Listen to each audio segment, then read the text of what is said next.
السلام علیکم. گپ شپ ڈیرا کی نیکسٹ ایپیسوڈ میں خوش آمدید. آج کی ایپیسوڈ میں ہمارے ساتھ موجود ہیں ڈاکٹر علی. ڈاکٹر صاحب، بچوں نے کچھ سوالات کیے ہیں ایم ڈی کیٹ کے حوالے سے، تو دو چار 5 دن ہو گئے ہیں ہم لوگوں نے ایم ڈی کیٹ کو ڈسکس نہیں کیا، تو کافی یعنی کہ نا بچے پوچھ رہے تھے. ایم ڈی کیٹ تو جیسے ہمارے چینل کا وہ جان بن گئی. ساری بات ہے، آپ کیونکہ آپ کی فیلڈ بھی ہے اور میرا بھی یعنی کہ تھوڑا بہت انٹرسٹ ہے اس میں، تو وہ پھر بچوں نے کوشچن کیے ہوتے ہیں تو پھر ظاہری بات ہے وہ پھر بچوں کو وہ پھر ہمیں تھوڑا بہت وہ کرنا پڑتا ہے. بچوں کا ایک کوشچن بڑا ایک ویلڈ سا کوشچن ہے، اور یہ بچے لاسٹ ایئر بھی کئی بچوں جو مجھے ملے اور جن کو میرے حلقہ احباب میں تھے جنہوں نے یہ دیا، ان کے ذہنوں میں بھی یہ سوال تھا کہ جب بچے لیٹ سے کہ تیاری وغیرہ ان کی اچھی ہوتی ہے اور بہترین یعنی کہ وہ کانفیڈنٹ بھی ہوتے ہیں، لیکن جب وہ ایگزام دینے بیٹھتے ہیں تو جب کویسچن پیپر سامنے آتا ہے، حالانکہ ان کو پتہ بھی ہوتا ہے کہ اس کا کویسچن کا آنسر ہے ملٹیپل چوائس میں یہ والا آنسر ہے، لیکن کہتے ہیں کہ وہاں پر ہم لوگ بیٹھے بیٹھے نا ڈاؤٹ فل ہو جاتے ہیں اور شیکی ہو جاتی ہیں.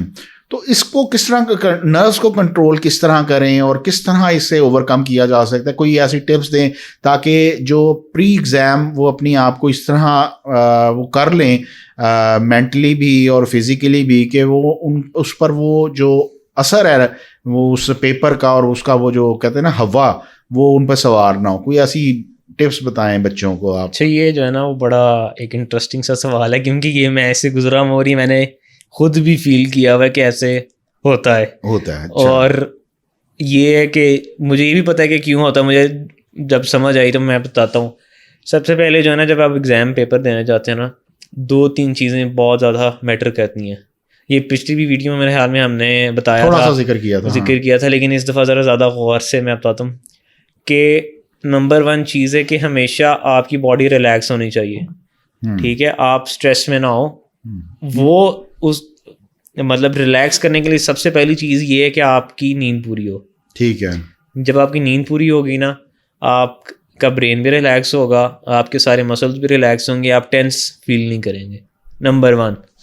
ٹھیک ہے. اچھا، یہ جب آپ کی نیند پوری رہے گی نا اور آپ کی باڈی ریلیکس ہوگی تو آپ ایکسٹرا جو پریشر ہوگا نا آپ وہ پریشر تو آپ کے اوپر ہوگا ہی، لیکن یہ جب چیزیں ہوتی ہیں نا وہ آپ ایکسٹرا آپ کو پریشر وہ ایکسٹرا لگنے لگ جاتا ہے. دوسری بات یہ ہے کہ آپ نے کچھ نہ کچھ ناشتہ لازمی کر کے جانا ہے، کیونکہ جب آپ کا بلڈ گلوکوز لیول پورا ہوگا آپ ڈیلوژنل نہیں ہوں گے. جب بلڈ گلوکوز آپ کا لیول کم ہوتا ہے نا تو آپ کو ایسے لگتا ہے کہ آپ ڈیلوژن کے اندر، کیونکہ پھر آپ کا برین پراپر طریقے سے پروسیس نہیں کر پاتا. اور یہ بھی تو ہے نا کہ اس سے پہلے تو اکثر ہوتا ہے بچے کو بھوک بھی نہیں لگ رہی ہوتی اور نیند بھی نہیں آ رہی ہوتی. آپ نے دونوں چیزیں میں نے جو چیزیں بتائی نا اس میں اصل میں پتہ کیا ہوتا ہے، میں بتاتا ہوں آپ کو کہ بچوں کو جو نیند آ رہی ہوتی ہے اس کی وجہ یہ ہوتی ہے کہ بچوں کی روٹین زیادہ تر بچوں کی ہوتی ہے رات کو لیٹ تک پڑھنے کی. جب وہ پورا مطلب اپنا 2-3 مہینے کی تیاری کے اندر روٹین کو فالو کرتے ہیں تو آبویسلی آپ کو ایگزام سے پہلے بھی نیند نہیں آئے گی. تو اس کا آسان طریقہ یہ کہ آپ جب تیاری شروع کر رہے ہیں 1-2 مہینہ آپ بے شک ایسی تیاری کریں، لیکن ایگزام سے 20 دن پہلے یا مہینہ پہلے آپ اپنے اسکیجول کو چینج کرنا شروع کر دیں کہ آپ رات کو 11-12 اچھا تو یہ 10-11 سے 4-5 بجے تک 6 گھنٹے کے منیمم آپ جو ہے نا نیند کا وہ اسکیجول چینج کرنا شروع کر دیں کہ رات کو آپ نے سونا ہی سونا ہے. جب آپ اس طرح کرتے رہیں گے نا سارا دن پڑھ کے، جب آپ آبویسلی 10 بجے یا 11 بجے سونے لگیں گے تو آپ کو نیند آئے گی تھکن کی وجہ سے.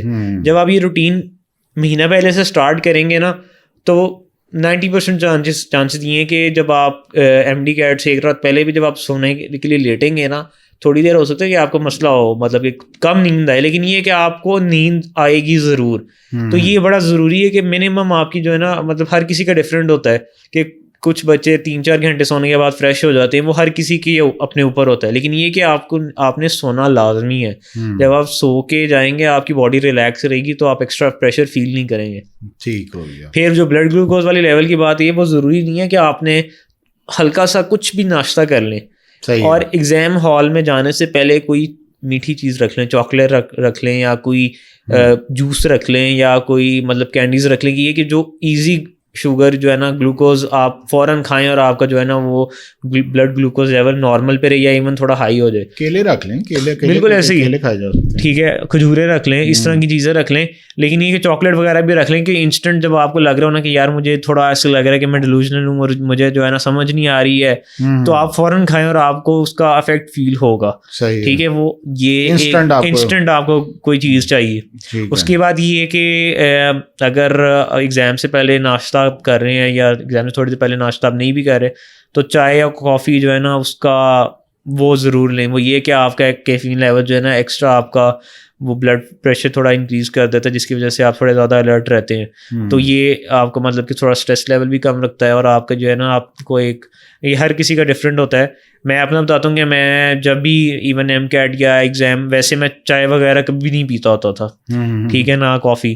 لیکن اب ایگزامس کا سیزن اسٹارٹ ہو رہا ہے نا, میں تھوڑی سی وہ روٹین بنا لیتا تھا کہ اس سے مجھے ایکسٹرا فائدہ ہو, ٹھیک ہے, اور اس سے فرق پڑتا تھا. اب جو وہ لوگ ریگولر چائے کافی پیتے رہتے ہیں نا, ان کو ایگزام میں اس سے اتنا زیادہ فرق نہیں پڑتا. یہ میں ہر کسی کو کہوں گا کہ جو اسٹوڈنٹس ہیں نا وہ ویسے ریگولرلی چائے نہ پیا کریں بے شک, لیکن یہ کہ جب آپ کی ایگزام یا اسٹریس والا ٹائم ہو نا, اس میں آپ کو اس سے بہت فائدہ ہوتا ہے. آپ کا جو ہے نا آپ بالکل ایک اٹینٹیو رہتے ہیں, کیفین لیول جو ہے نا وہ آپ کے لیے ہیلپ فل رہتے ہیں. پھر یہ کہ آپ اسپیشلی ایگزامس کے دنوں میں جو ہے نا ایگزام سے پہلے بھی چائے یا کافی ضرور جو ہے نا اس کا استعمال کریں. تو میل اسٹوڈنٹ جو کیفین لیول پورا کریں گے, ہاں وہ سٹا بھی لگا لیتے ہیں, وہ بھی کرتے ہیں اور بڑا افیکٹو رہتا ہے. میرا ایک دوست ہوتا تھا, وہ نہ بچوں یہ ہم اس کو کرتے نہیں کرے, لیکن چاہے سے اپنا کیفین لیول پورا کریں. ویسے کرے. میرا ایک تھا دوست, تو ایف ایس سی کا میرے حال میں تھا کوئی پیپر بایو کا تھا کہ کون سا تھا, اس میں شاید چھٹیاں کم تھیں, تو اس میں میرا بھی یہ تھا کہ ٹائم کم تھا ریویژن کا, تو میں بھی تھوڑا سا سو کے گیا تھا. تو میرا آگے جو میرا دوست تھا, میں نے اس سے پوچھا یار کتنی دیر سویا رات کو, تو کہتا میں یار سویا ہی نہیں. میں نے کہا یار تو بڑا فریش لگ رہا ہے, کیا کیا تو سویا نہیں؟ کہتا بس صبح 2 لگا کے فل فریش. تو مطلب کہ لوگ اس طرح کرتے ہیں, لیکن ہم کہتے ہیں کہ آپ نہ کریں, چائے کافی پہ رہے زیادہ بہتر ہے. چلے بچوں, یہ ایک ایسی ویڈیو تھی کہ میری نظر سے میرے خیال میں کسی نے بھی اس کو, اس کے علاوہ یہ کہ آپ کی تیاری بھی ہو. ہاں تیاری تو یہ نہ ہو کہ صرف چائے اور یہ چیزیں آپ پوری کر لیں, نیند پوری کر لیں, تیاری نہ کریں. تیاری کرنے کے باوجود یہ ہم لوگوں نے ویڈیو ایکسٹرا ٹپس ہیں, ایکسٹرا چیزیں کہ آپ یعنی کہ تیاری ہونے کے باوجود آپ ایک ایگزام ہال میں جا کے جو آپ کا وہ کانفیڈنس لیول جو ہوتا ہے نا وہ شیک کر جاتا ہے. اس میں یہ آپ کا جو فزیکل اور مینٹل اس وقت ہوتا ہے نا, آپ کی ہیلتھ سمجھ لیں, مینٹل پیس جو ہوتی ہے وہ بڑی کاؤنٹ کرتی ہے. تو وہ آپ کو نا اس سلسلے میں اپنے آپ کو ریلیکس رکھنا ہے اور اپنی تیاری کو فل کر کے اپنے کانفیڈنس لیول کو برقرار رکھنے کے لیے یہ چند ٹپس ہیں. اور میرے خیال میں یہ آج تک کسی نے اپنے یہ بھی ہے کہ اب مطلب نمس کا ایگزام بھی آ رہا ہے, جی 28 کو. تو یہ ہے کہ مطلب بچے جنہوں نے یو ایچ ایس, مینلی تو بچے یو ایچ ایس پہ ہی فوکس کر رہے ہوتے ہیں, لیکن جو نمس بھی دے رہے ہیں وہ یہ ہے کہ ایک دفعہ ان چیزوں کو پریکٹس کر کے بھی آپ کر سکتے ہیں, آپ نمس کو ایز پریکٹس بھی استعمال کر سکتے ہیں. بالکل ٹھیک ہے, تو یہ آپ کر کے دیکھیں, انشاءاللہ آپ کو فائدہ محسوس ہوگا. بالکل فائدہ ہوگا. بہت بہت شکریہ. تھینک یو ڈاکٹر صاحب, تھینک یو. اللہ حافظ.